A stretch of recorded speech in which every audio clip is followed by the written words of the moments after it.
Tänään käymme läpi energiayhtiö Fortumin tuoreen vuoden 2026 toisen vuosineljänneksen puolivuosikatsauksen.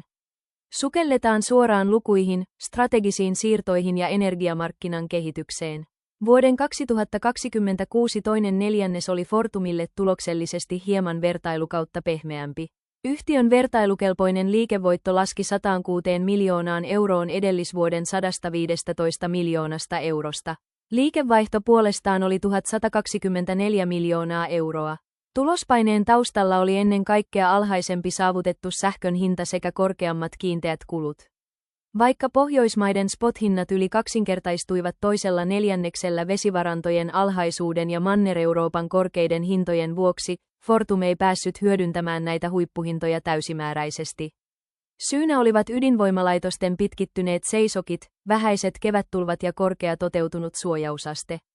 Koko alkuvuotta eli tammikesäkuuta katsottaessa kuva on kuitenkin valoisampi, 6 kuukauden vertailukelpoinen liikevoitto nousi 627 miljoonaan euroon viime vuoden 577 miljoonasta eurosta.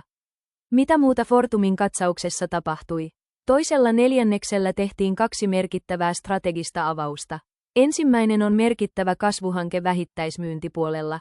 Fortum ilmoitti ostotarjouksesta norjalaisesta sähkön vähittäismyyntiyhtiö Elmera Groupista. Kaupalla haetaan kasvua Consumer Solutions-liiketoimintaan ja vahvempaa jalansijaa Pohjoismaissa sekä merkittäviä synergiaetuja. Toinen merkittävä uutinen koskee vihreää siirtymää. Fortum päätti sulkea Meri-Porin hiilivoimalaitoksen maaliskuussa 2027. Tämä on Fortumin viimeinen hiilivoimala Pohjoismaissa, ja sen sulkeminen sinetöi yhtiön luopumisen kivihiilestä. Alueesta kehitetään nyt yhdessä Porin kaupungin kanssa puhtaan siirtymän teollisuusaluetta. Tulevaisuuden näkymissä korostuu teollisen sähköistymisen ja datakeskusten rooli. Fortumin toimitusjohtaja Markus Rauramo nosti esiin, että datakeskussektori on erittäin aktiivinen erityisesti Suomessa, ja Fortum kehittää tontteja vastatakseen tähän kysyntään.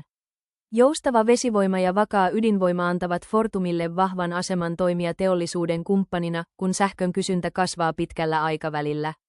Yhteenvetona voidaan todeta, että vaikka toisen neljänneksen tulosta rasittivat tuotantokatkokset ja alhaisempi saavutettu hinta, Fortumin tase säilyi vahvana ja strategiset askeleet kohti puhdasta siirtymää ja vähittäismyynnin kasvua etenivät suunnitellusti.